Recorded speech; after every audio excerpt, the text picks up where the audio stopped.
Would you like to make a motion? I am gonna, give me 10 seconds.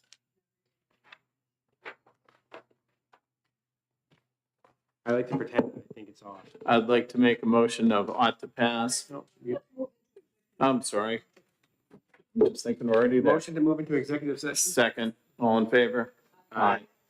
I'd like to start off with SB 466 FN, which is relative to possession of a firearm without a serial number.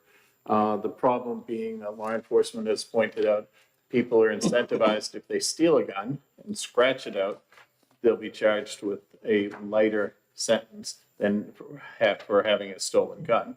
So Aren't they stealing? they're stealing the gun, That's and a then crime. it's a crime. But then if they have possession of a stolen weapon and they cross the serial number up, Separate. it's a separate crime, and they're getting charged with a lighter crime for having that gun. Well, if you, Officer, do you want to come up and? but Mr. Chairman, Yep. if you steal like a car and then you do something, to, you put a fake license plate on there or whatever, that the license plate's one crime. Stealing the car is still a crime.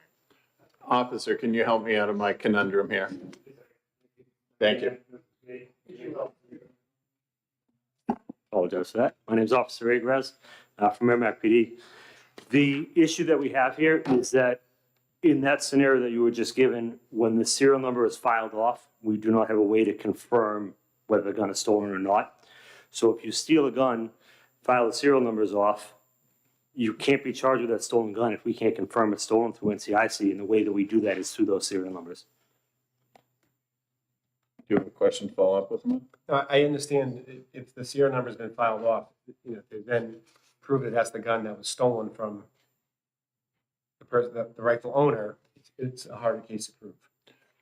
And so if I can walk me through it again so I make sure I understand. So they've stolen a gun, and if they were caught with that weapon, they would be charged with? So they'd be charged with the receiving stolen property would be the one crime, and then we would have the potentially illegal possession of a firearm. There's a few different crimes that we could be charging with. And so with it still scratched off, you can't tell it was stolen. So Correct. you're only getting. We wouldn't be able to run that firearm through NCIC to confirm the legality. In the of it. way the law is right now, that would be just a misdemeanor. Without being able to confirm that gun is stolen, correct? Okay. Two questions. I'm sorry.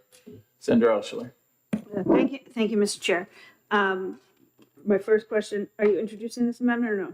I am, Okay. but I Okay, so within that vein, I made a notation based on, I think, previous testimony, that I think you were here for the hearing, yeah? I don't believe so. Oh, but we did get testimony that, did.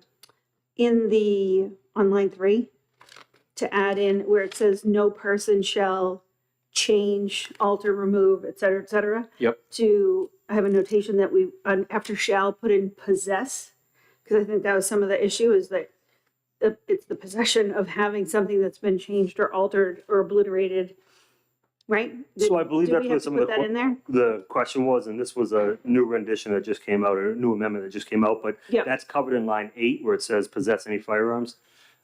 This language matches I see. the current Okay. statute in place, just amends it to being a felony and puts in the exemption for antique firearms. We're not looking to get anybody in trouble for having their grandfather's firearm that's 100 years old, right? Like that doesn't Yeah. make sense. Thank you I didn't see possession was moved to line 8. Thank Gotcha. you very much. I didn't Appreciate explain it, so. Appreciate Thank it. you. Senator Abbas, you, Give me 1 second.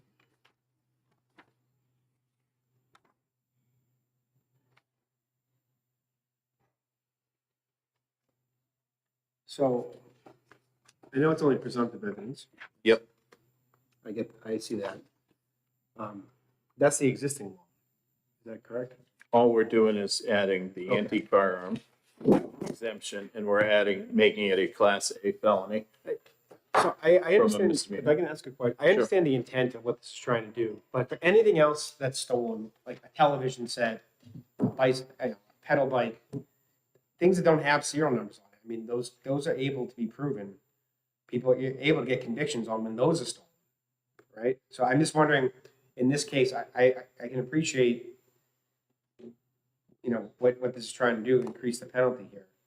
But you're still prosecuting the theft. Because I would assume so.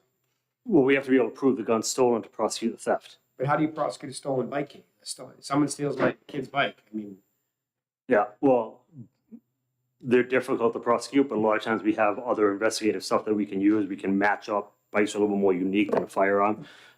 There's probably, hundreds, if not thousands, of stolen Glocks in the state, right? And identifying which one actually came from which theft would be difficult at best. And having the serial number is how we would do that.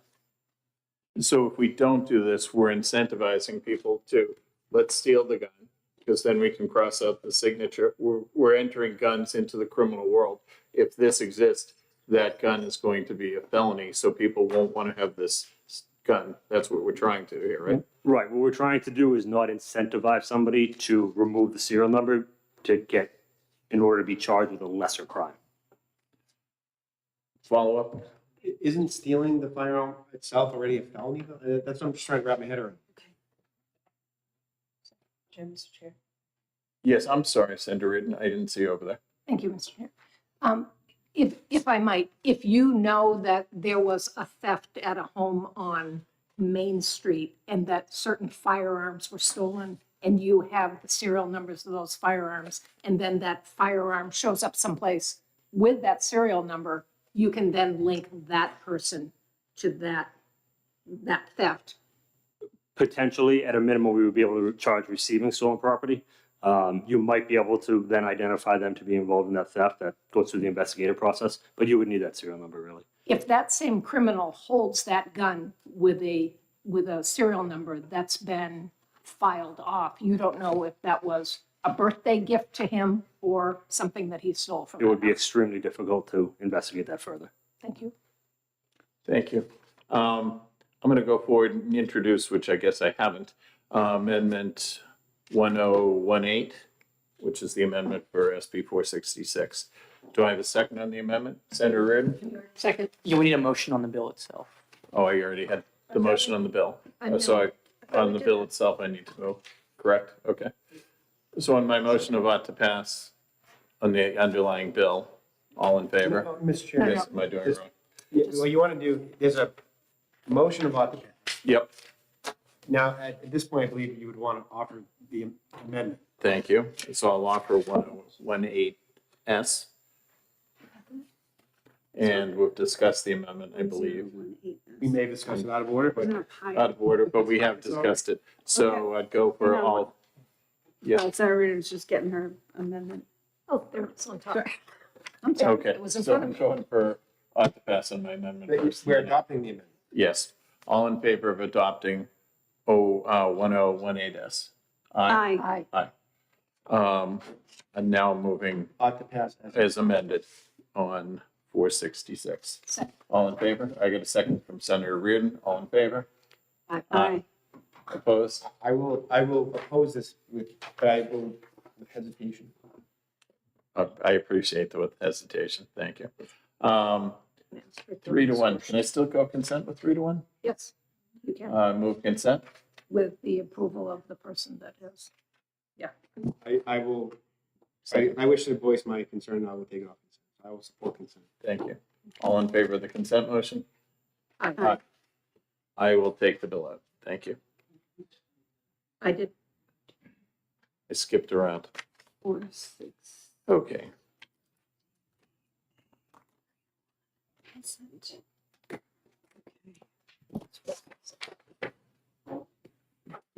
What's next? 485. Is that your one? No, Senator Reardon's. I'm sorry, I get you.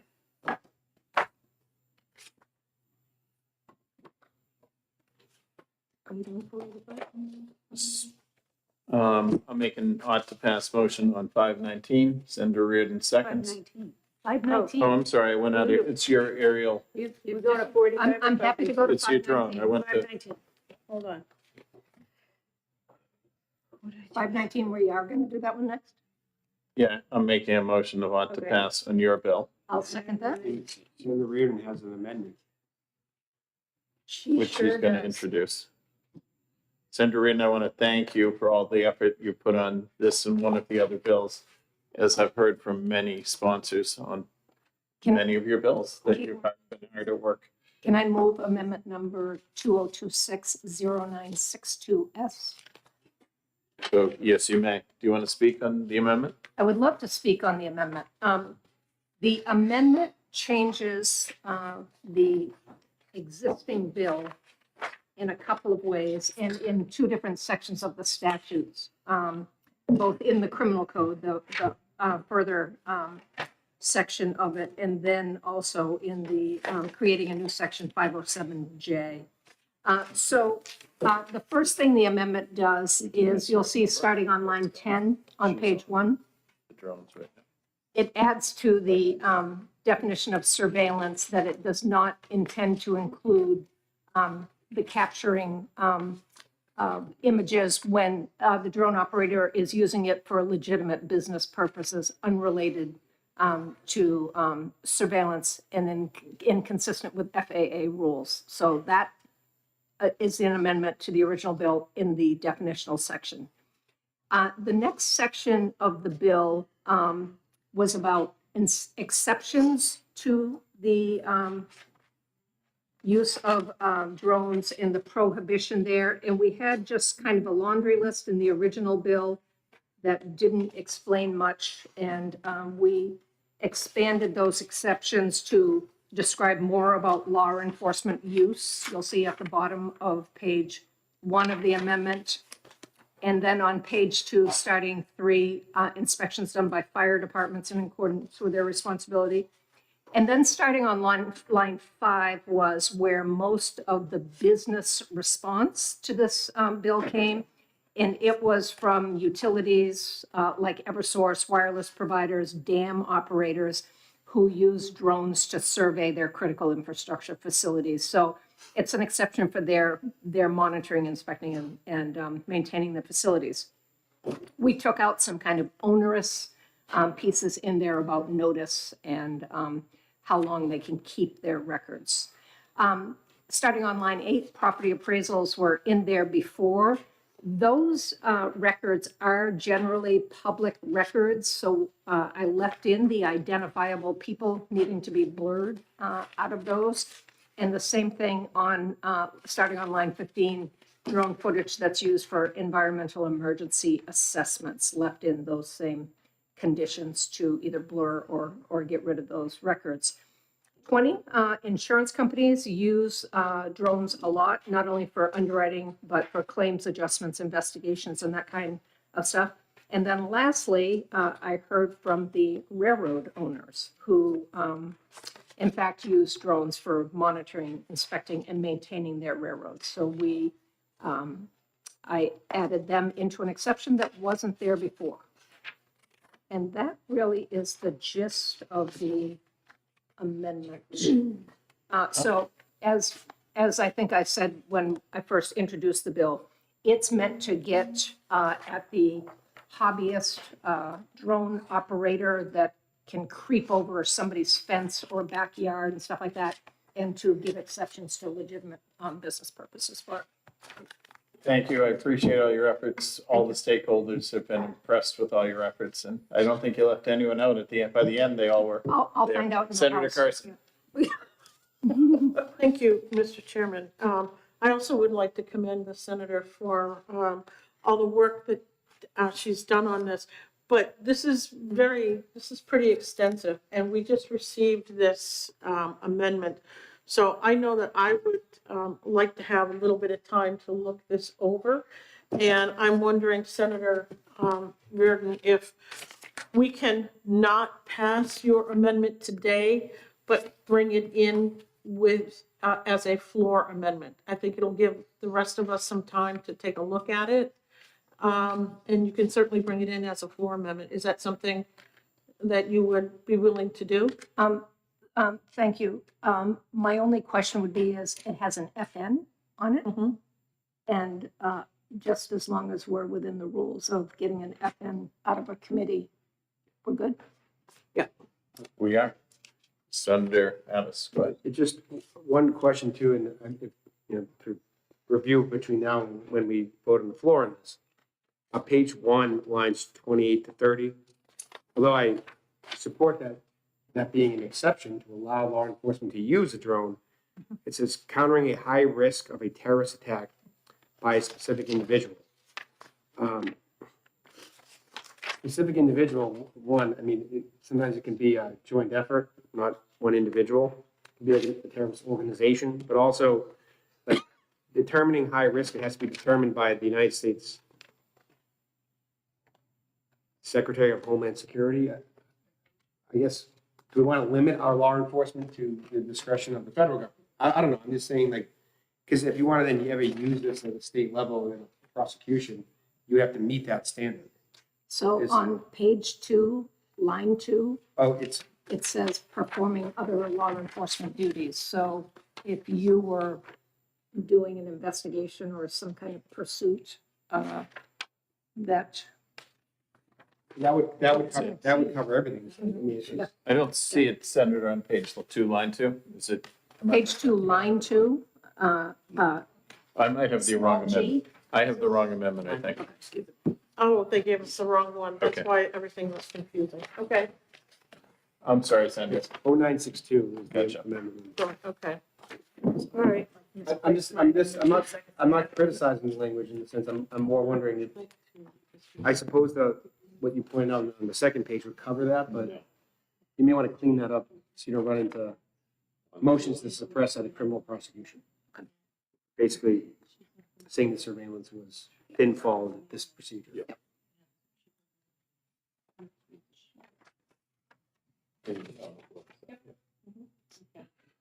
Senator? Mhm. So at this time, I'd like to move on to pass on the bill itself, and then we'll have you bring in your amendment on the floor. Sound good? Sure.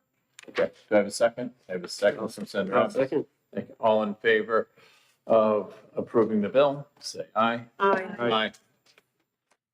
Senator, do you want to bring it up? Okay. And it won't go on consent. Yeah. Okay.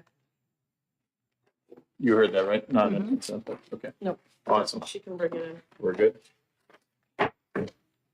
Senator Auschler, do you want to do your Kratom bill next, 557?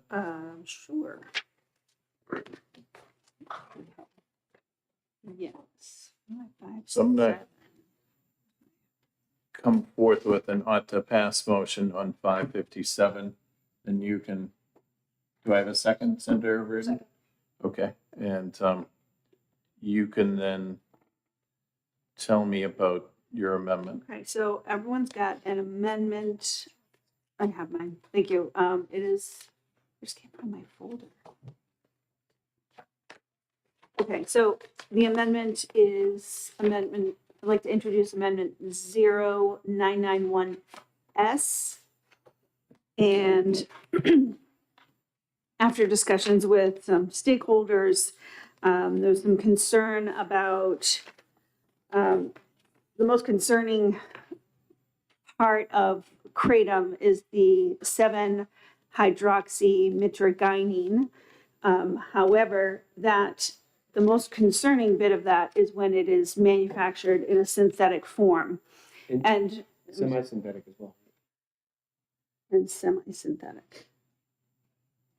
Well, yeah, that's still synthetic. So the most concerning is the synthetic version of it. And in speaking with the herbalists one of the herbalists, particularly the one who came here, to testify that they do their own testing because they sell in retail shops, natural food stores, and the retail shops require them to submit testing. And they do their own testing. And she was telling me that in testing, they have never come up with anything more than 0.05 milligrams. And that is at that very small level is metabolized out, but is a tiny amount. But it's not possible to get to zero in the leaf form. And so in order to cover what we are intending, which is the synthetic and the semi-synthetic, and not affect the business of the natural herbalists and tincture makers of the state, the change is on line 10, which now becomes D, a kratom product containing 7-hydroxymitragynine at levels of 0.05%. I would ask that the committee adopt this as a committee amendment, and also we have a typo on page 2, line 1. Instead of it saying 0.05, it says 0.5, so I just want to change that to be consistent with page 1. And then I did have someone bring up the part 3. In part 3 is greater than 0.05 milligrams per serving. And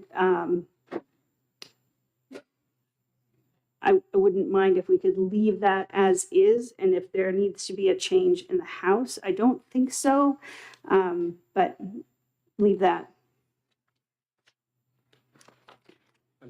Mr. Chairman, if I can Yes, just go inquire. ahead. Sure.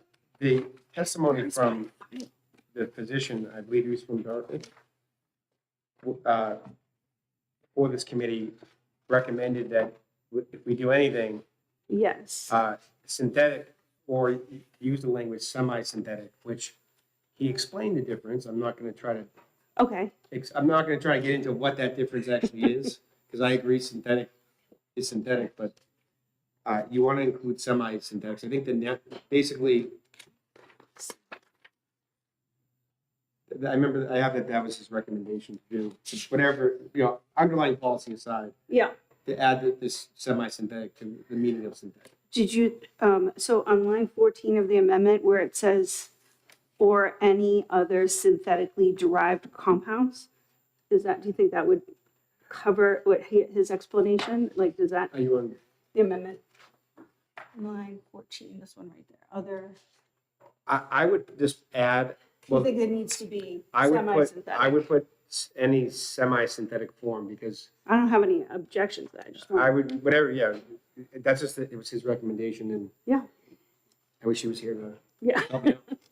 yeah, Okay. yeah, we're just trying to Brendan, protect the Do you herbalist. get these changes? Okay. Yeah.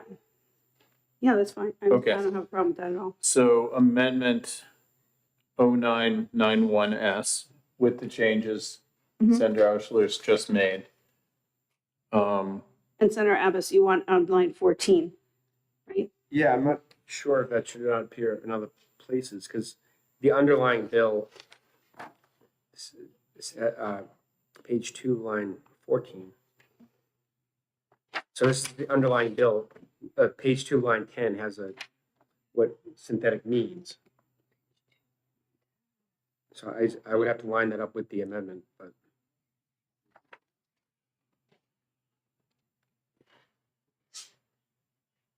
Well, that, I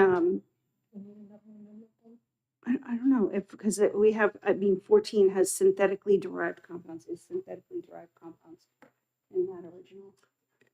But page 2, Oh, line Jesus. 10 of the original bill is the definition of what synthesized materials are. So Okay. I would recommend, So what floor if we amendment just change the word in to session. synthesized? Does that work?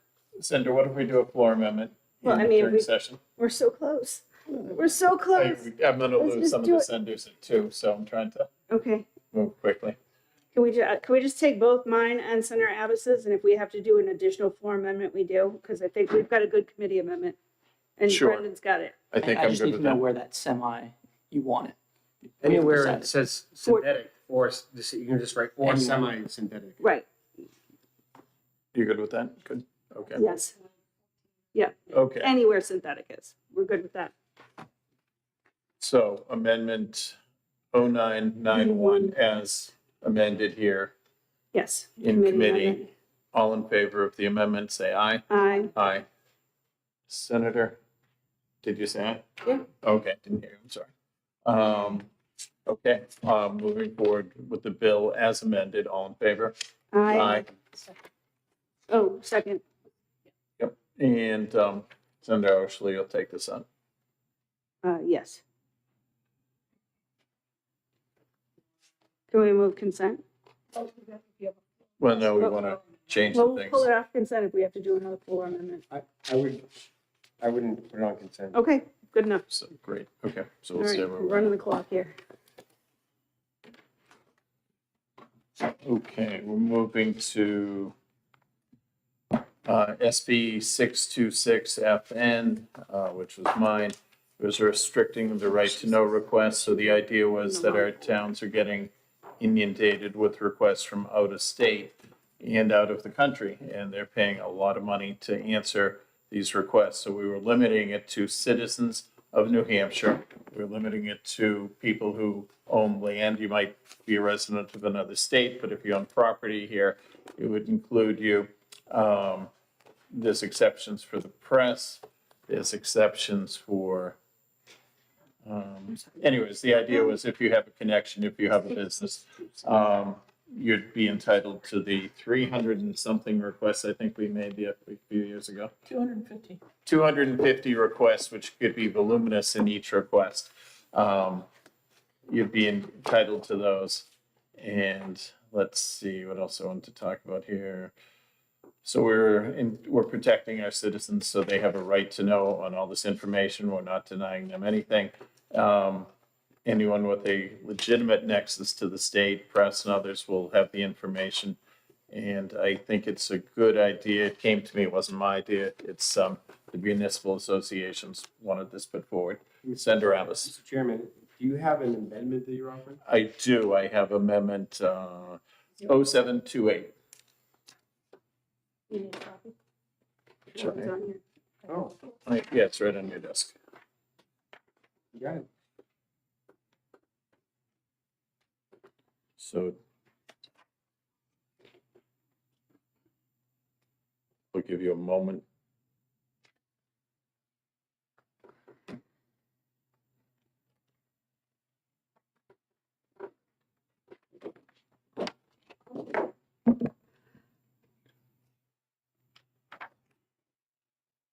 And again, this will be a tax saving thing for our municipalities who have been unduly burdened, yet at the same time giving more than enough information, really.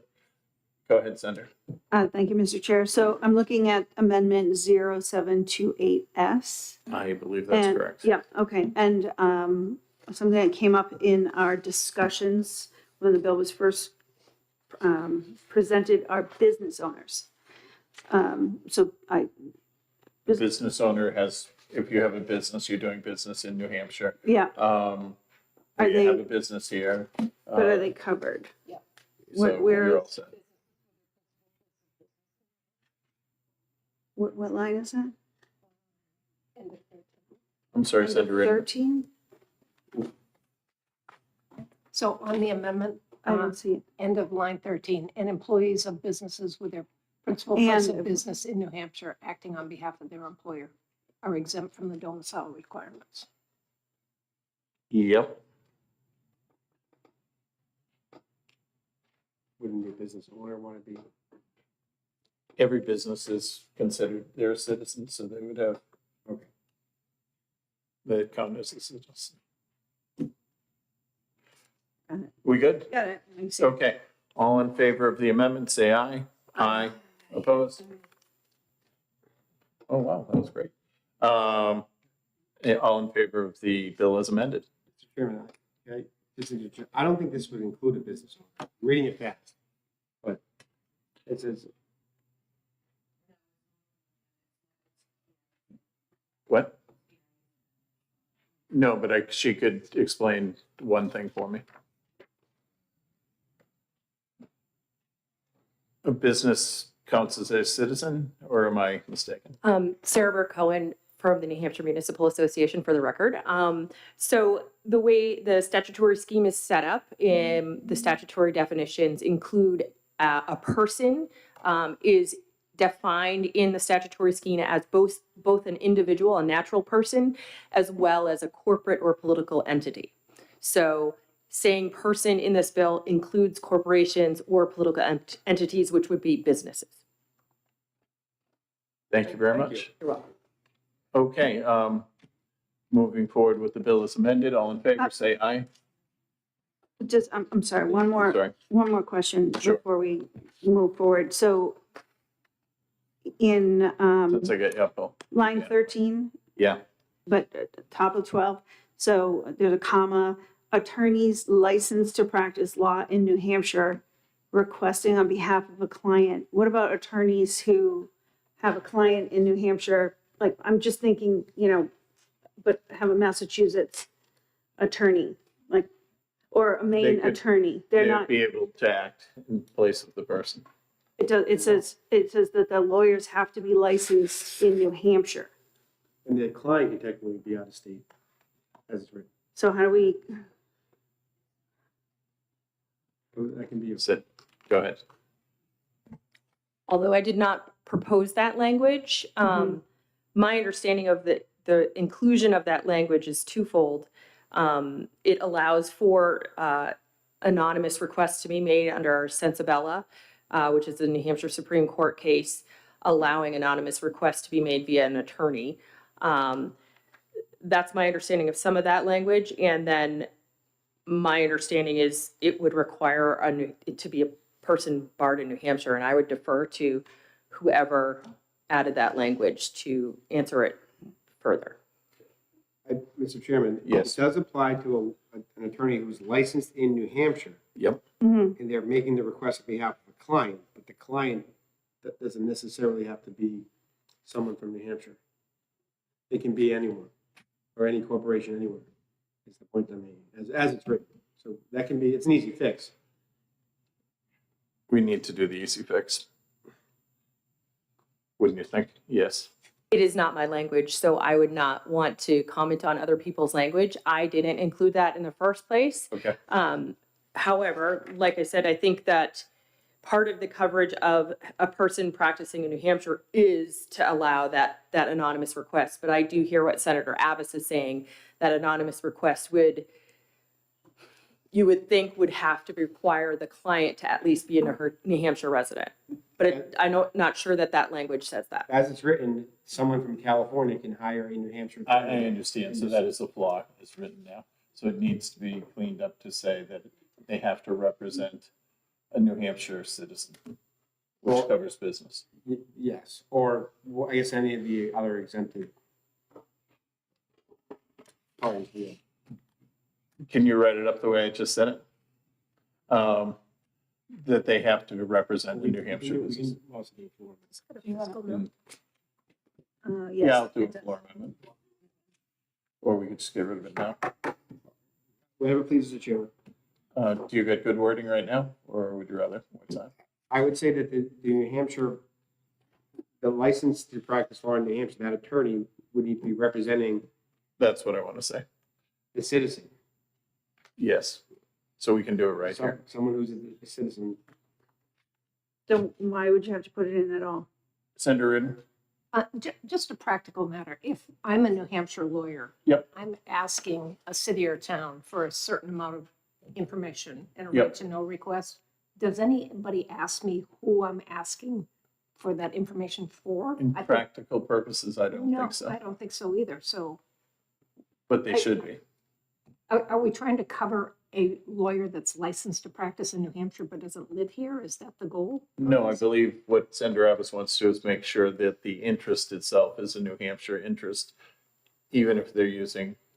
So another if state your law. lawyer lives in Maine, let's say, but he's licensed to practice, or she's licensed to practice in New Hampshire, but they're representing a New Hampshire citizen, that, I don't think that's a problem. I don't think we ever get there because all the clerk at that city or town is doing is making sure that person is a New Hampshire citizen or a New Hampshire attorney that, But I do want to avoid having someone hire a New Hampshire attorney to get the information for their California company.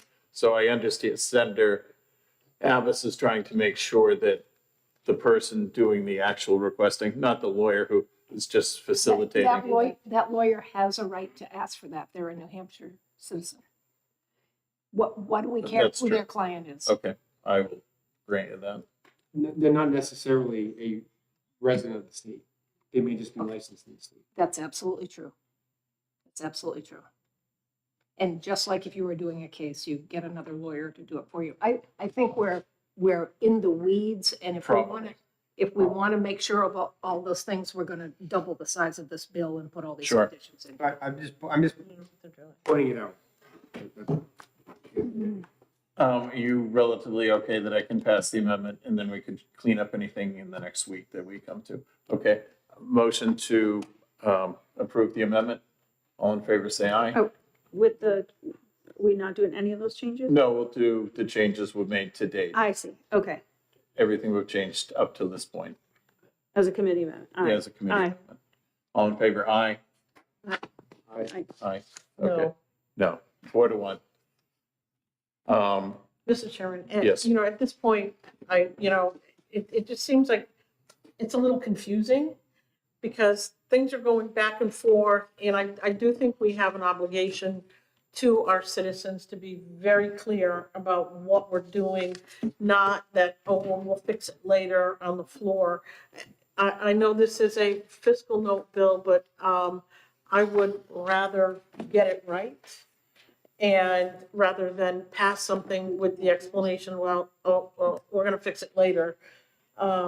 So I can't support the amendment and I can't support the bill. Okay. I just think it needs more work and we're kind of rushing something that's not clear. Okay, all in favor of the bill as amended, say aye. Aye.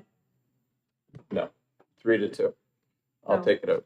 I'm against it too. Can I ask a clarifying question there? Sure. When you say the bill as amended, not the amendment that's in front of us here, but the committee Yes. amendment that we've just done? Thank you. Yes. Okay. 3-2, I'll take it out. I will clean up what needs to be done. Okay, next bill. I'm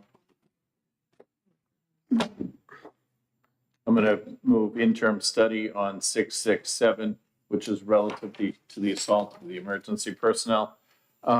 Reason being, we have passed legislation earlier that protected police and those who had individual threats. We know that the police officers someone may target them and go after them. We're not aware of anyone being targeted in the emergency room. So we're creating a special class of people which can be problematic.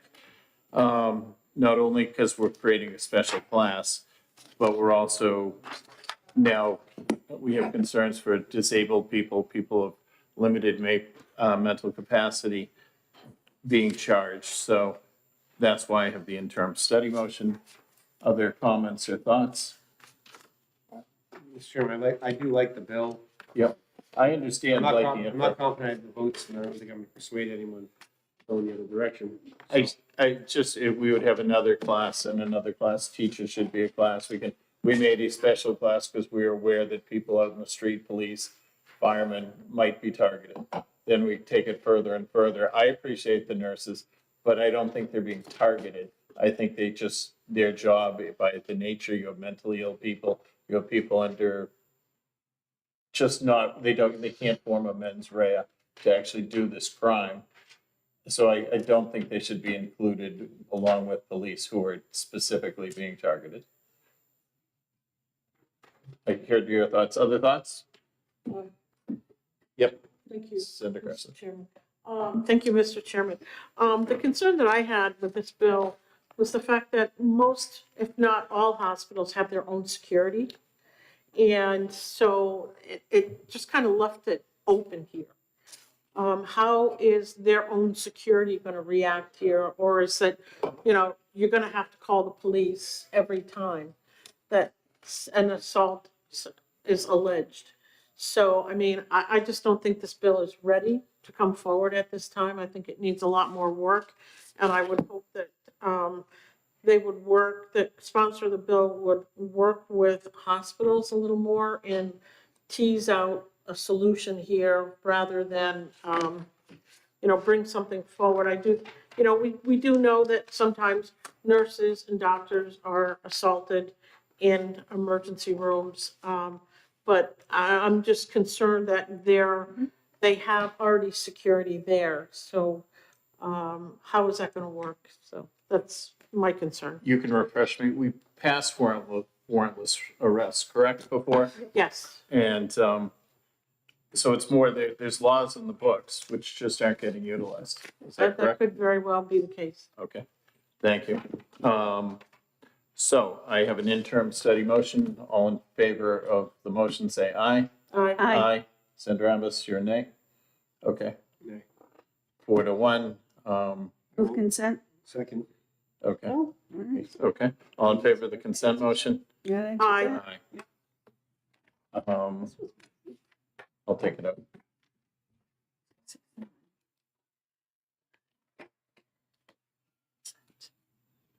Okay, I have an ought to pass motion I'm making on SB 657, which was the artificial intelligence bill, and I've been struggling with that all morning.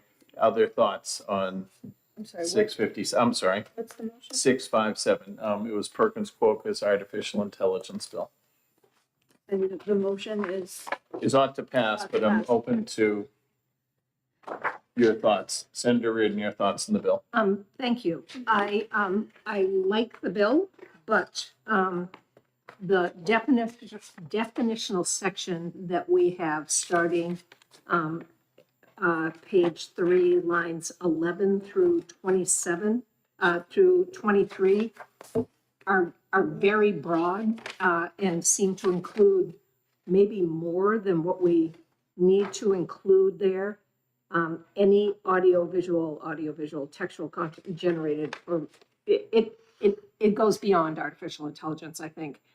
The same with the cause of actions that are listed here. I think they need to just be a little bit more specific. And then lastly, on page 4, starting at line 13, the affirmative defenses. It is great to have affirmative defenses to all of those things, but I would venture to guess that you are so far into litigation and have spent so much money justifying what you've done so far by the time you get to use an affirmative defense, especially with the broadness of both the definitions and the causes of action, that they're almost useless at that point. So I like the bill. I think we need to work on it. I'm very willing to pull my motion because I have other problems, including, well, I can talk about them in a minute. Senator Carson. Thank you, Mr. Chairman. I agree with the good senator from Concord. I don't think this bill is quite ready to come forward.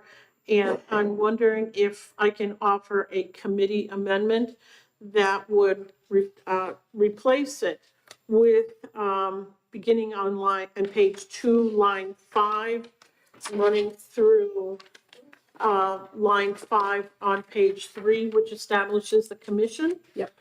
To study the broader commercial and political effects of artificial intelligence in New Hampshire, and present that to the committee as a replace all amendment. I'm going to withdraw my motion, and I would second your motion to go on page 2, line 5, I believe, to page 3, line 5. Yep. As the study commission. Yes. Okay, So there's still a motion about to pass. So He now, withdrew it. I withdrew it. You withdraw it, yeah. He withdrew his. I withdrew my motion. I went with hers and seconded hers. wait, And so now we're, if it's an on to pass, then Okay, we're just amending. there's an ought to pass motion on the underlying bill.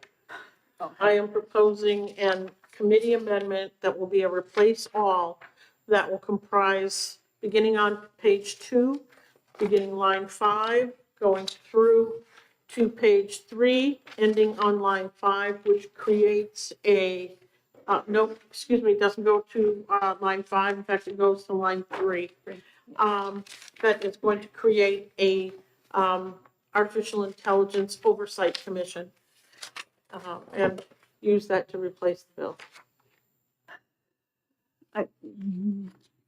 Senator Oshler. So I appreciate I do appreciate putting the commission together. That's something I really supported in the bill. I think that the use of AI in misrepresenting real people and real policies and real public health measures is happening now, and we're taking no action And this is our opportunity. And I think that we're missing an opportunity to rein some of this in. And if we've listened even a tiny bit to the people who have designed these programs, who have been yelling into the void practically that it should not go unchecked. This is our chance to put a little bit of a check. And to, I think it's irresponsible of us not to do anything, but take a look. We can take a look and also put some parameters on it. And if we need to change the parameters later, like with any legislation, it can be changed and tweaked. But to do nothing really leaves us in the lurch and leaves New Hampshire citizens really exposed. I really would love for us to not get rid of the civil action section altogether. It just leaves everybody so exposed. Senator Carson? Thank you, Mr. Chairman. I'd just like to refresh the members of the committee. Over the past 2 bienniums, and in fact, probably might even be a little bit more, we have passed legislation concerning use of artificial intelligence, especially concerning children. And so we continue to work on this, but I'd also like to remind the committee that the federal government has really stepped up concerning AI, the use of AI, and we have to be very careful that we don't put ourselves in conflict with what the federal government is doing, because, and we all know in that fight, we lose. So I just think it's better that we take our time, we look at this very carefully, and come up with legislation that we can all live with, rather than doing something quickly and having it not work. Thank you. So, Brendan, so I'm at the point where I want to move on Senator Carson's committee amendment to form the study commission. Okay. All in favor of that study commission, say aye. Aye. No. Just clarify, my objection is not to the study commission. My objection is to Understood. modifying the bill, Understood. which is what the amendment is modifying the bill. Understood. I'll take it out. Thank you. We haven't voted on the Oh, bill. I'm sorry. Okay, back as amended by Senator Carson on the underlying bill on 657 itself. All in favor, say aye. Aye. Opposed? No. So 3-1, I'll take it out.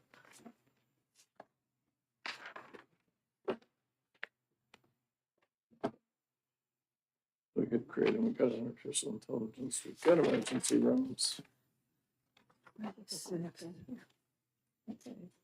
I'm seeing what I missed here. Question, I can't do his, Yeah, I was gonna say 485.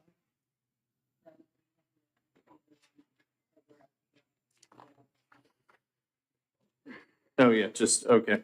So I want to bring forth SB 485 and make a motion. Oh, so I have to introduce, first I move on to pass on the underlying bill. And then I would, thank you. All in favor of, oh no, I'm sorry, amendment, I'm introducing amendment 0589S. Thank you.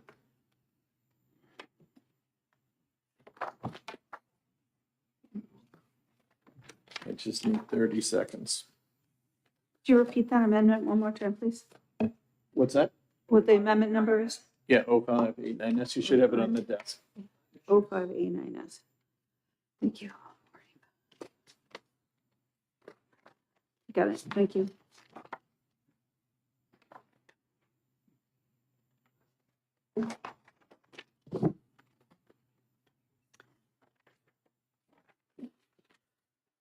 I'm not ready for that. That's a lifetime. So I have a question when we're One ready to sec. begin Give me discussion. 10 more seconds Yeah. here. No problem.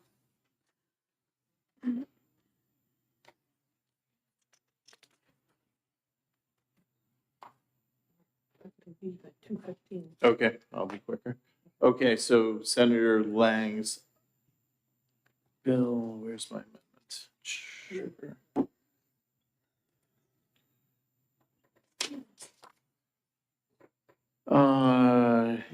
Have you guys looked at the amendment?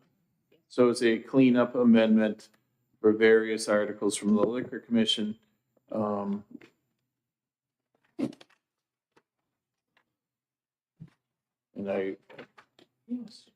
that's about it.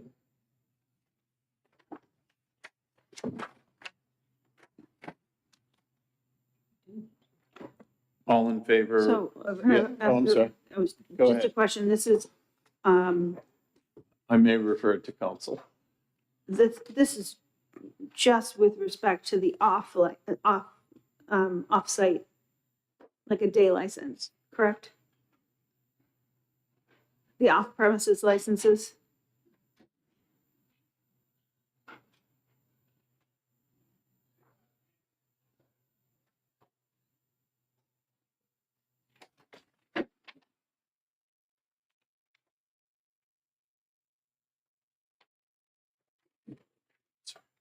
Is it Darren's gone? It's an FN. I got you. Okay. Okay. Like, what's the, What was the reconsideration one? Haven't Rick didn't like, Okay. they wanted it done differently, but Right, this, I'm looking at something every day. This is only good. This is- I understand it should have been in commerce, It should have been in common. Why? but I got it, so, Well, we don't have to take it off. okay. I don't have to do it. So I can just interim study the bill. In terms of Okay. withdraw your. Yep, I'm gonna withdraw my motion on this Okay. bill and on the amendment and make a new motion for an interim study on this bill. I just don't think we've had the time. I think it should have went somewhere else. okay, And so my motion is interim study on the Okay. bill. All in favor? I, Aye. We need a second. on that. Second. second, Second, okay, thank you. Second, all in favor? Aye. Aye. I, I think I got all that. Send her in? Yes. Okay. I'll take it out, thank you. move consent? Unanimous second. Okay, Move consent, consent? yes. All in favor of the consent motion? I, Aye. okay, so Drones. what's left? So the only thing I didn't get to is this one and on your 480, 464. Yeah, that's okay. You'll deal with that. Will come out of, motion to come out of exec, So, no? Oh, I'm sorry. Except for No. one. Yeah, it was done once. Okay, okay. thank you. Wait a minute, I moved when them did out we of do? executive. for- Second, oh, all in favor of coming out of exec, study. say aye. Aye. Okay. Sorry to hold you good people up. We're gonna go start with SB 617. And let me get my bills. Brendan, can you call Josh just to bring in my binder? Or Kate, can you have Josh give me my binder? Thank you.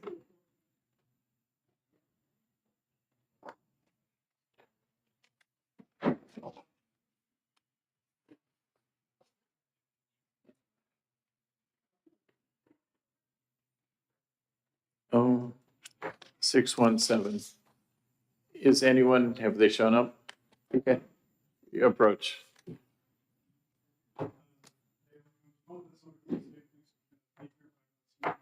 Okay. Okay. Seeing that it was my bill, it's, thank you. I'm gonna make a interim study motion on 617. What? We haven't, but I would be the one to introduce it. So, Mr. Okay. Chair, you would have to go back into exec and okay. You're fine. I'll just put it into interim study now. I'm sorry. I was waiting for the member from, yeah. Okay, we'll skip this bill, then we'll come back to it at the end. Thank you. Okay. No, we're gonna move to HB 1154. Can you open it to 1154? Thank you.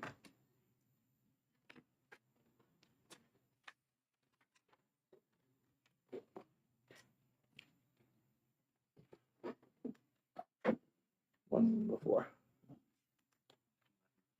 4.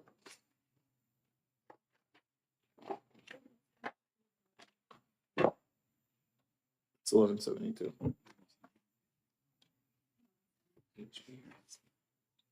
I'm sorry, 1156. Didn't know if the losses on. No, that's not it. That's a different bill. Here it is, it's here. He's here now, okay. Okay. So you're gonna introduce the bill for the Department of Safety? I could do it with you, but we're gonna go back. I haven't introduced the other one. We're gonna do 617 since we have an officer here representing Department of Safety. Yes, sir. Good afternoon. Good afternoon, ladies and gentlemen. Thank you for having me. I am Brendan Davey. I'm the Major in charge of the Operations Bureau with the State Police. With regard to this bill, it is the department's position not to move forward with it at this time as a result of the fact that working together with stakeholders, including the Tow Association, we anticipate coming up with something substantive, entirely workable, and better for the public. Thank you very much for your testimony. Ralph Cranston?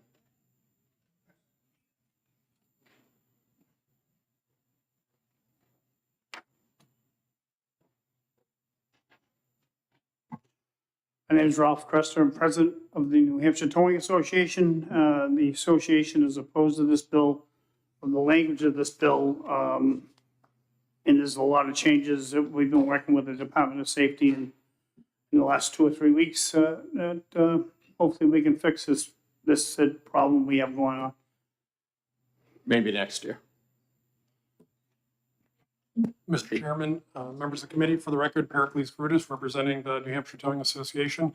We have been working with the state police and the Department of Safety for a number of weeks and months on coming up with updated language. At the moment, we don't have language that either the department or us are happy with. There's a lot of unintended consequences in this, and we would ask that you give us more time to come up with a mutual compromise. Thank you. All set. Anyone else wish to testify on 617? Oh, you can ask a question. Thank you. Sorry. So this is a Senate bill and we've got a couple of weeks left with Senate bills. Do you anticipate that you're going to come up with something in the next couple of weeks? Thank you for the question, Senator. From our last conversations with the Department of Safety and the state police, there are a handful of items that are very minimal that they would like to see changed that we agree with in concept. The hard part is unintended consequences when you pull a thread. So I think we all agree on the 1 or 2 things that we're trying to resolve that's a little more timely. It's just a matter of whether we can get there. And it's a matter of, do we have 1 week or 2 weeks? If we have 1 week, I'm going to say probably not. If we have 2 weeks, then I think that's a good chance that we can come up with some language that we would all agree on. Thank you very much. Thank you. Anyone else wish to testify on SB 617? Seeing none, that'll end the hearing.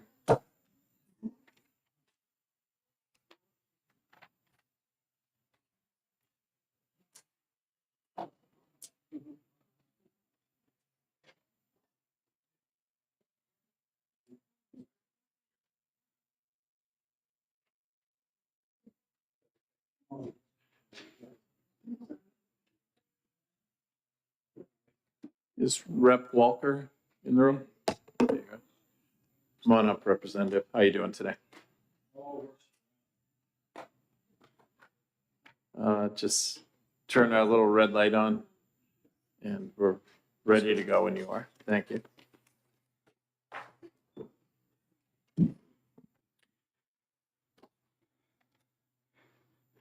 Good afternoon. Thank you, Mr. Chairman and distinguished committee members. I'm here to introduce HB 1156 FN for your consideration by adding all such notices shall also be recorded at the respective county registry of deeds prior to the rendering of final account, and the register of deeds shall entitle to charge a fee pursuant to RSA 478:17G. This bill requires estate administrators to notify local officials of anyone inheriting real estate and certify this to the probate court before filing the final account. The notice must also be recorded at the county register of deeds, which may charge a fee. Currently, towns and cities rely on the executor or new owner to notify municipalities that they have inherited property through probate. This does not always happen. By making it mandatory to go through the county register of deeds, the towns and cities will be notified in the same method they receive transfer deeds. This will allow ownership and addresses to be changed in a timely manner. The property tax bills, water and sewer bills will be mailed to the accurate owner, allowing tax bills to be paid and possibly preventing liening processes. Once the probate documents go through the registry transaction, it can be easily searched by any party. This change will prevent municipal offices from sending tax bills and water bills to the wrong addresses, and will also prevent title search issues when the property is resold. And with that, I'll take any questions. I haven't really thought about the subject matter, but I own a piece of property. Say I put my kids on the deed. My wife and I die off. We're off the deed. The kids get it. Do they have to then go? Well, if they don't live with you and they live somewhere else, Yeah. they wouldn't get, the assessors and other municipalities wouldn't necessarily get their address. They'd still send it to your address. Okay. So that could be delay or liens or anything else that could happen. Okay. Senator Ridden. Thank you, Mr. Chair, and thank you for taking my question. So I'm looking at the bill here, and it looks like existing law right now, starting on page 4, says that every administrator shall notify the selectmen of each town and the assessors of each city when they're coming into the ownership of real property through inheritance. So we've got a provision in law already that requires this to happen. And my question is, why do we think just taking another step of you're already obligated to notify the town, now you got to record it at the registry of deeds? Why do we think that if the administrator isn't doing the first one, why are they going to do the second one? What's this going to change? Well, the problem is the assessors and all the municipalities don't necessarily get notified that there's been a transaction through probate. So they could send a tax bill or a water and sewer bill to the wrong address. And if it goes unanswered, it could start the lien process. So this guarantees you that the assessors and the municipalities get notified up front. So let me follow up, if I might. So the assessors get notified by the registry of deeds when property sells. Yeah. We know that process happens. But are you telling me that when the current obligation that a selectman of the town and each of the assessors need to be notified are when I'm an administrator and I call the tax collector's office and say, I just inherited this piece of property, are they not telling the assessors? Not all the time. That's a problem. And why do we think that if there's an interruption in the flow of how a municipality's communication is supposed to work, that it's going to change? We're going to make the register of deeds tell them instead? Well, once they register in register of deeds, it goes through the computer process and they get notified. Done thousands of title searches in my life. I actually know this process and know that how it's worked. My question is, we have a process that's not working right now, or some things are falling through the crack. Correct. People aren't doing it.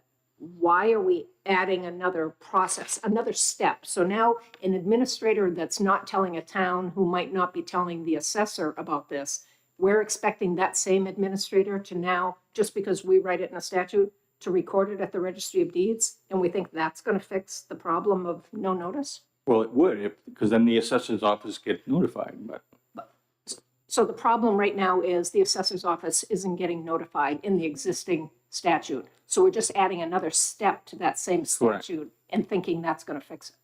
that's, If they're not doing one, why are they going to do the second one? I guess is my point. well, this bill, the language in this bill came from the Assessors Association. This is how they would like to see it, so they get notified.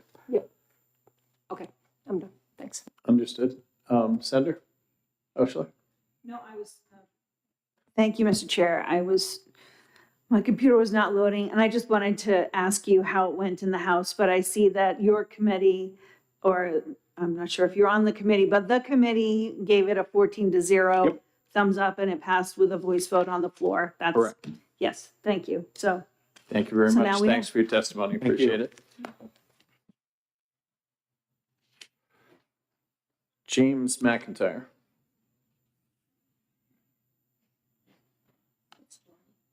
Oh, I'm sorry. Good afternoon, I'm Joni McIntyre. I'm a real estate agent here in Concord, New Hampshire, and I'm the vice chair of the Public Policy Committee at the New Hampshire Association of Realtors. And the realtors support this bill. I've been a realtor for 18 years, and when I get a call from a seller, or I sit down to write an offer for a buyer, the first thing I do is check the Registry of Deeds for ownership of that property. That chain of title, as you said, you've done this, can tell me who owns the property. And that's, I think, really the most important thing when buying or selling a house, that the person who can sell it is allowed to sell it. So this will make our life much easier. It will make sure that there's no hiccups before closings with title searches, and it just preserves that chain of title that goes along with the property. And so we ask that you support this. Thank you very much. Seeing no questions. Oh, no. Well, we got one. Thank you. So I understand what the goal of the realtors is. You want a copy of the prior deed because that's where then your buyer knows exactly what they're buying. It's that copy of the deed. So this doesn't contemplate that a deed gets put on record. It says a notice of a property that's been inherited. There's no legal description. There's no nice, neat Exhibit A that says exactly the lot that you're buying and stuff. And that's probably not likely in the will or lack of will when somebody dies. So what the realtors actually need is for that estate, whoever's the administrator of that estate, to put a deed on record or a notice that includes an Exhibit A that exactly describes that property. And none of that's required here. So if that's the goal, would you agree maybe we need to change this so you actually have exactly the property that has been inherited? I guess probably. I couldn't say for sure since I just do the buying and the selling. So can I just follow up? Yep. So if I own a farm and I've divided 3 lots off it and I've given them to my 3 children, so that's out there. And then in my deed, I leave that to the next door neighbor. I leave my property to the next door neighbor or something like that. That's not actually something you can list, right? It's a piece of land that I had at one point, but I've sold pieces of it off. So you still don't have like the legal description, like a nice deed, nice tidy description of the property to do that. So I think you need more than you're asking for here to actually solve the problem. And that could be. That Okay. could be. Okay, thanks. I understand what you want. Crystal clear. Thank you for your testimony. Appreciate it. Thank you. Jim Michaud.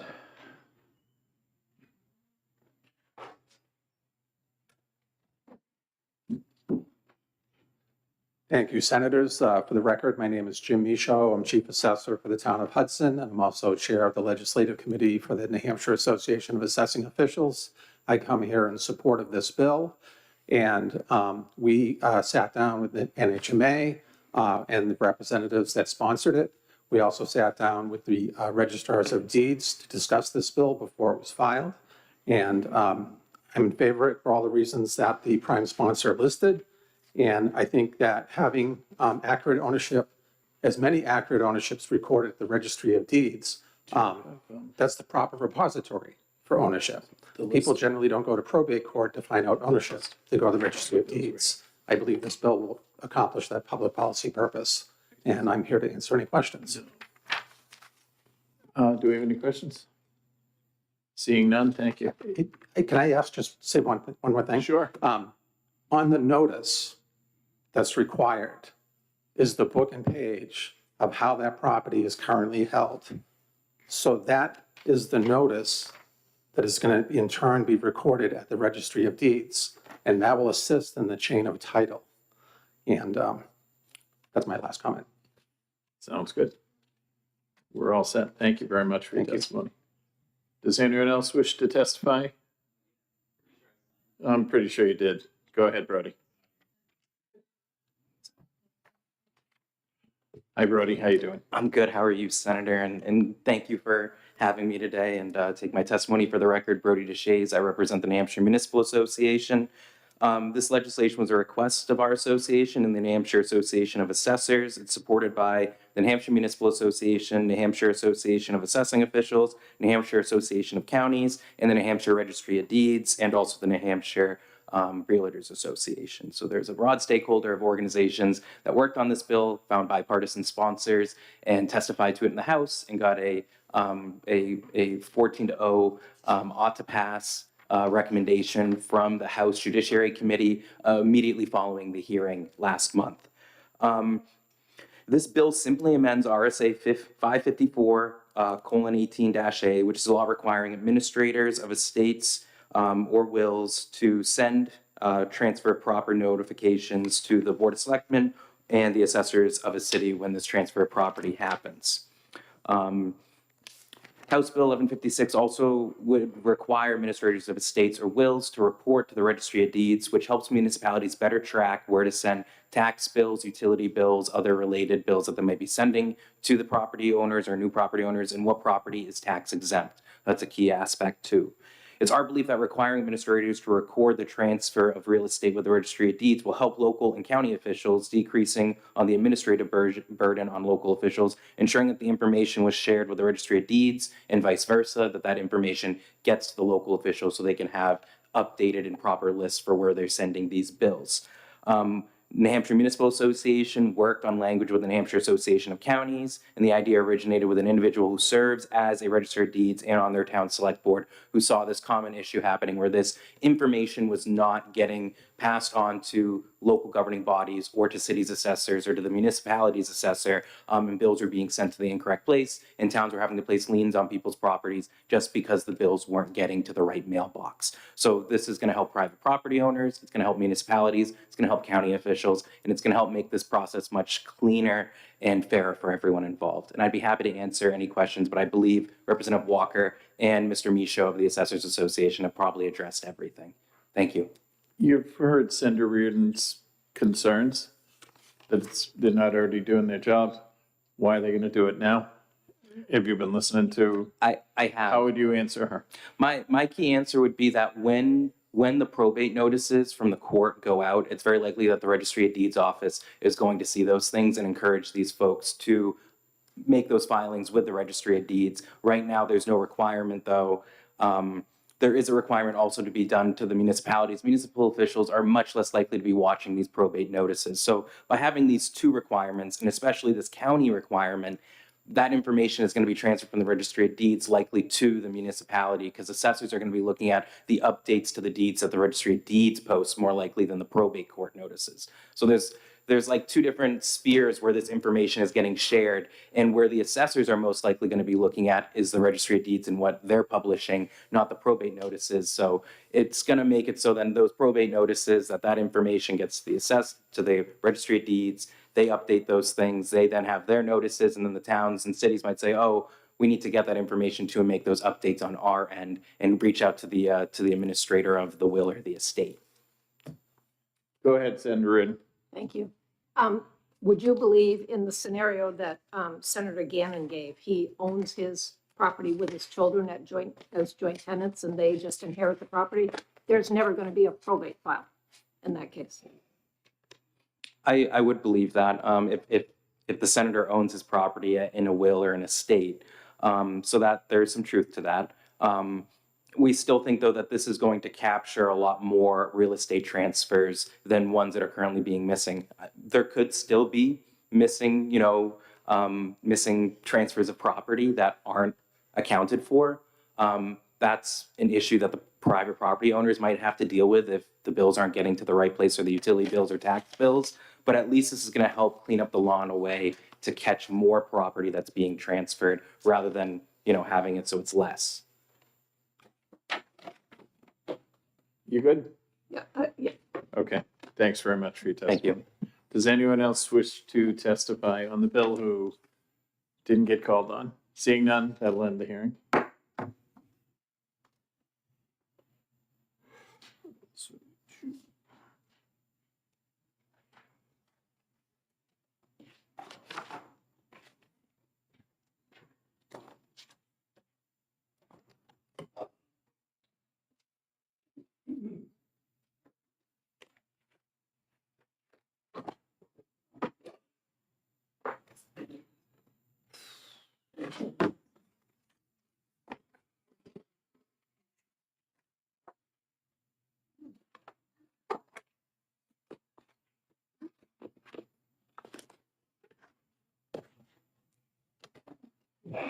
Representative Moffett, how you doing? Good. Come on down. Tell me about 1172, Representative. I have 1172, Mr. Chair. Thank you, Mr. Chair. It's going to be in this historic chamber. For the record, my name is State Representative Mike Moffett, Merrimack 4, Loudon, Canterbury. I also chair the House Committee on State Federal Relations and Veterans Affairs, and I was happy to help get this measure into the mix. It has to do with confidentiality protections, particularly for our National Guard people. It did pass my committee unanimously, and of course passed the House as well, and here we are. So we have some folks here from the National Guard who probably much better than me could personalize and speak to the intent and the value of this measure. So I would like to defer to them, but I'd be happy to try to answer any questions for me personally if there were any. Deferring sounds good to me. Good, thank you. Thank you. Kevin Grady. Oh, no, you're not speaking, Kevin. Pam, what's that?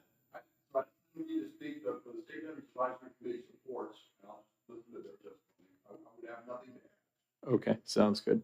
Ryan Olis?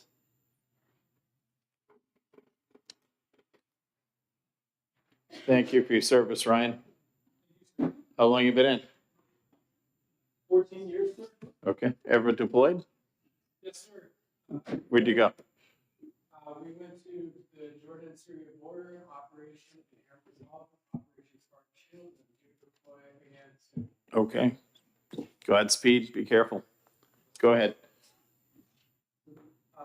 For the record, my name is Major Ryan Hollis. I am the Associate General Counsel for the New Hampshire Army and Air Force National Guard. As a federal employee, I cannot take a position on any pending state legislation. However, if passed, HB 1172 would expand the definition of sexual assault counselor to include our sexual assault prevention response personnel who are certified after intense screening, credentialing, and training by the Department of War. These personnel provide support, counseling, and victim assistance to victims of sexual assault, sexual harassment, and and in some cases, domestic violence that occurs both within the New Hampshire National Guard. Oh, sorry. The New Hampshire National Guard, as well as in civilian life. Currently, they have protections under the Department of War policies and military rules of evidence, Rule 514. And so when we train our soldiers and our airmen about their sexual assault responsibilities, we inform them that we will provide them the maximum amount of confidentiality that we can. However, there's a gap in the New Hampshire state law under RSA 173C2 that may require our sexual assault response coordinators to be forced to testify in both criminal and civil hearings. This bill, if passed, would provide the same confidentiality that New Hampshire citizens already enjoy. And pending any questions, that concludes my testimony. Thank you for your testimony. Seeing none again, thanks. Be safe. Thank you, sir.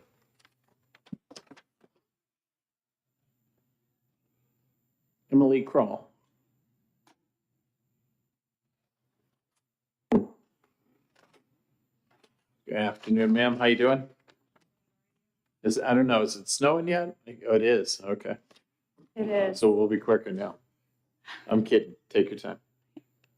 Good afternoon. For the record, my name is Emily Kroll. I am the Sexual Assault Prevention and Response Officer for the New Hampshire National Guard. Just like Major Ellis, I cannot take a position on the legislation, but I can talk about the practical impact that the bill would have if it's enacted. So for context of what our program does, we provide support and resources to victims of sexual assault, domestic violence, and harassment in the DoD community. We do many of the same things that our civilian rape crisis center sexual assault counselors provide to civilian victims of sexual assault. That looks like providing medical care, mental health care, legal resources, and access to other referrals to support the recovery process. Like Major Ellis said, the active duty military has confidentiality protections under the military rules of evidence, and civilian sexual assault counselors have protections under New Hampshire state law. We kind of fall into the abyss as National Guard, not having that policy coverage. And this bill, if enacted, would bridge that gap to ensure that victims are protected and that our New Hampshire National Guard sexual assault response coordinators cannot be subpoenaed to testify related to communications between victims and their victim advocates. The reason why this is important is this can have a silencing effect for National Guard victims in believing that what they disclose in seeking help, support, and services could be disclosed later in a hearing, civil or criminal. This will allow our program to provide more comprehensive support and resources. It will allow victims to come forward feeling free to disclose information to confidential professionals, and it will enhance the support that we can provide, and both as far as our resources go and as far as our ethics go as well. Pending any further questions, that is all I have for you today. Senator? Yes, thank you so much. Thank you, Mr. Chair. Thank you for taking my question. So I appreciate the gap and wanting to fill that space. As a SART, when are you able to, outside of the bounds of New Hampshire law within military code, give confidentiality? Or is there a chain command report? I would say the most important thing is we have coverage when service members are on active duty. When service members are sexually assaulted outside of that duty status, everything goes through normal state proceedings, which is where that gap exists. This would fill that gap and give us the same protections as the civilian rape crisis center sexual assault counselors. Does that address your question? Not really. Okay. So I actually worked for a very long time as a certified counselor and by the state. And so, and we worked in collaboration with our now it's SARP, it used to be SART, a long time ago, the concern is always within the military, because is that, you know, there was protections if someone either on active duty, National Guard, or adjacent went to an outside service, like one of the coalition services, it's confidential, right? Period. No question. Within giving that confidentiality status to the SARPs, which I support, do you have confidentiality that you do not have to report up the chain? That's that which is reported to you. Yes, I Thank think I you. understand your Thank question you. better That's- now.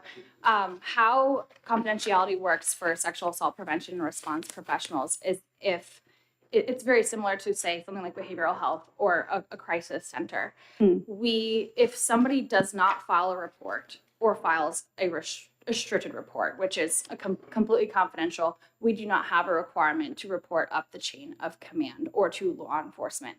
It is only when a service member or their adult military dependent files an unrestricted report of sexual assault that only then is a notification to the command and to the appropriate law enforcement or investigating body. Only then does that happen.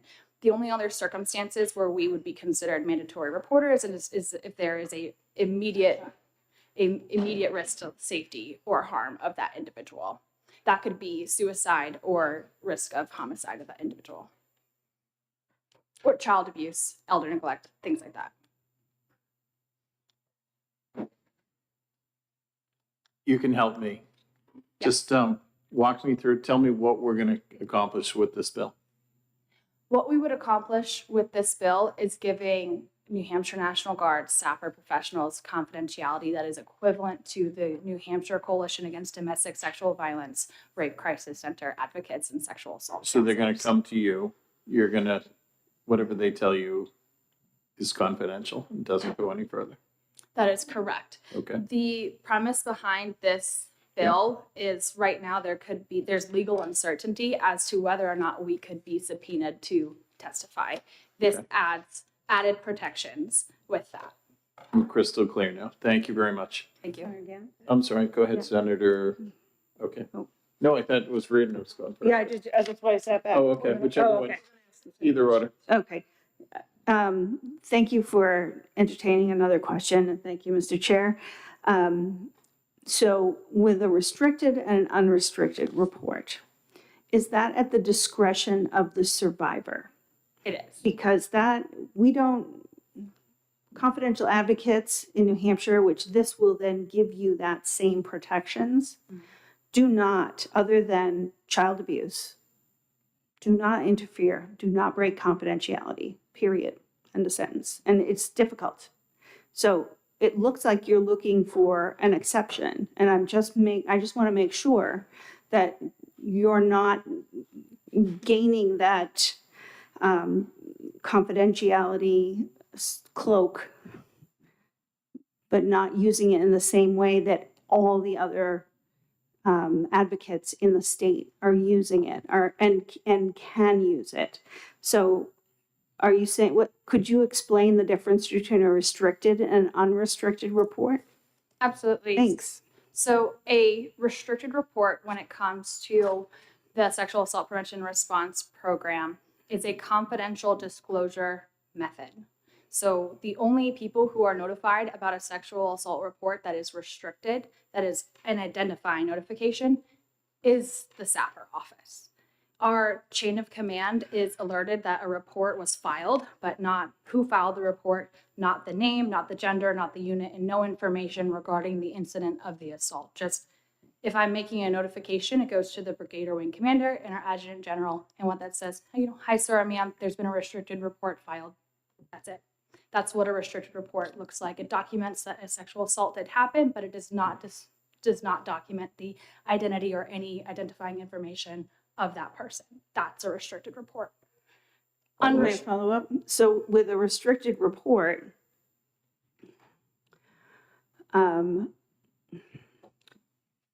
you're actually notifying a chain, up the chain, that there is a report that has come out of a particular unit. So already there's something identifiable about that there's something we have a report of something that's gone on in this group right here. So it's not confidential, really, right? Because that confidentiality now has a layer peeled off of it. If the survivor is now exposed by a report being made, even if their name and gender and age and what actually happened, just that something happened, has now gone outside the bounds of that confidential relationship with the advocate. You've taken that as an advocate and you're taking it out to another party. That's the part I'm confused with. Like, how does that maintain confidentiality?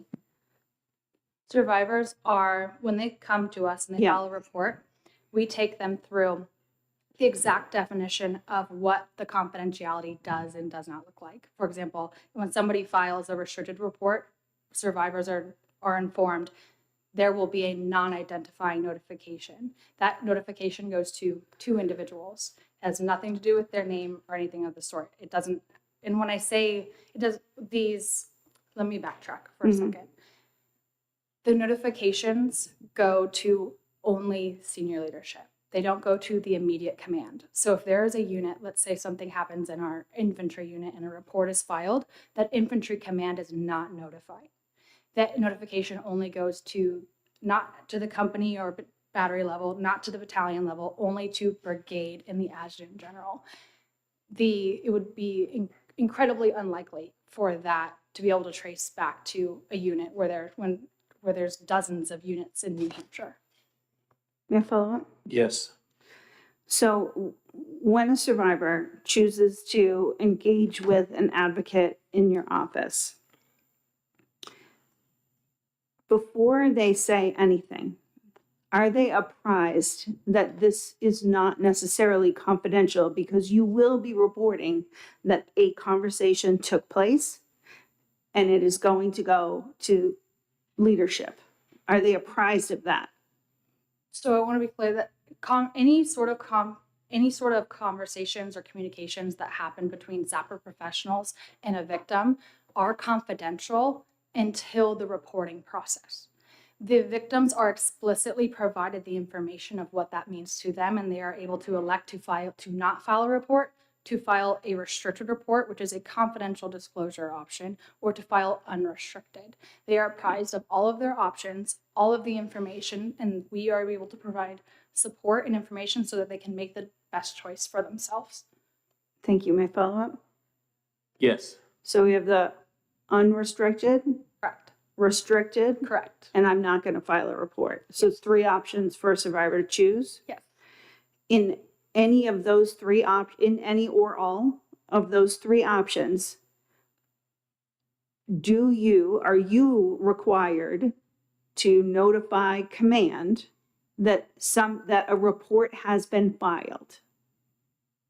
We are required to inform immediate commanders, battalion, brigade, and the adjutant general when an unrestricted report is filed. What about the 3rd option? We've got the restricted and unrestricted. Now I don't want to file a report. No, the chain of command will never be notified that a conversation existed. The only time a command is informed of a victim's interaction with the SAPR office is when the victim explicitly chooses to report. There is no other reason for that information to go to the command.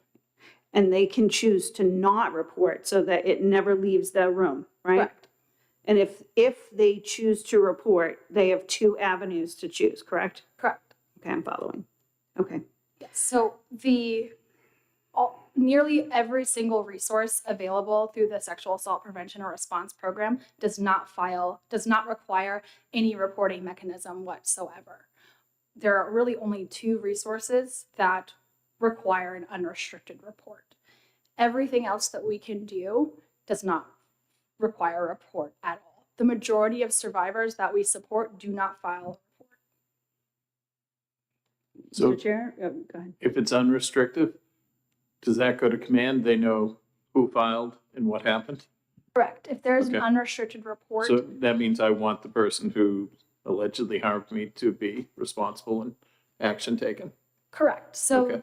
the unrestricted reporting option is the non-confidential option. Yep. It is still extremely close hold. It is still need to know. It is the immediate commander of that victim and the battalion, brigade, and adjutant general. There is also a notification to the appropriate law enforcement organization for investigation, whether if it happened here in New Hampshire, that would go to the appropriate local law enforcement organization. If it happened while that service member was on active duty, it would go to the appropriate military criminal investigating organization. Okay, thank you. Senator Reardon? Yep, we're good. All set. Thank you very much. Very informative. Appreciate it. Does anyone else wish to testify who I don't have down on the list? Did you want to come back up or? Sure. Sounds great. Thank you, sir. Just say your name again for the record. Make sure that you got the button, you're ahead of the game. Major Ryan Ollis for the New Hampshire National Guard. Just to clarify one of the questions that Ms. Kroll was answering, similar to what coalition providers would have, Ms. Kroll is required to follow confidentiality unless she is given permission in writing from a victim who is reporting to her. So an unrestricted report must be done in writing, which follows the same guidelines of RSA 173C2 privilege, in which any confidential communication or record may be disclosed only with the prior written consent of the victim. And so she is abiding by what coalition service providers would have. In an unrestricted case, she would provide that information to command only with the written permission of the victim, who would know that they are waiving this privilege. But in cases of a restricted complaint or in individuals just seeking resources and not looking to file a report at all, those instances remain confidential. At most, Ms. Kroll will report the number of restricted sexual assault response cases taken each year with no names, no units, no personal identifying information, and no way to identify who the victims who reported those offenses are. And so we would have a number at the end of the year with no ability or means of identifying those victims and maintaining confidentiality. And I just wanted to make sure I was clarifying that issue. That it is similar to what. Me first, because I got to learn more. So right now, she doesn't have all these protections right now, Ms. Kroll, when someone comes to her, and we're giving her these. I'm reading, I have all this stuff in black, the new parts of the law that are put in. So we're giving her all these things that she doesn't currently have.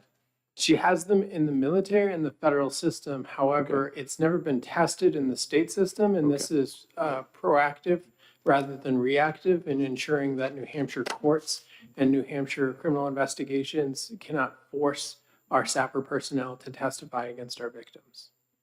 Understood. Thank you. Senator Reardon.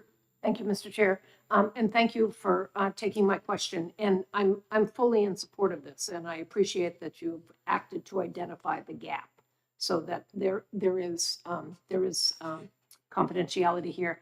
But the conversation that you all have brought to us today makes me ask, the counselors may see a pattern of behavior or the same person repeatedly mentioned in a confidential report. And I'm just wondering practically, what do you do with that? Is there any steps you can take? So I would defer to Ms. Kroll on the mechanics of it. However, the Department of War has a program called To Catch a Predator. And it is a program where we identify individuals who have been identified by multiple victims as being a perpetrator.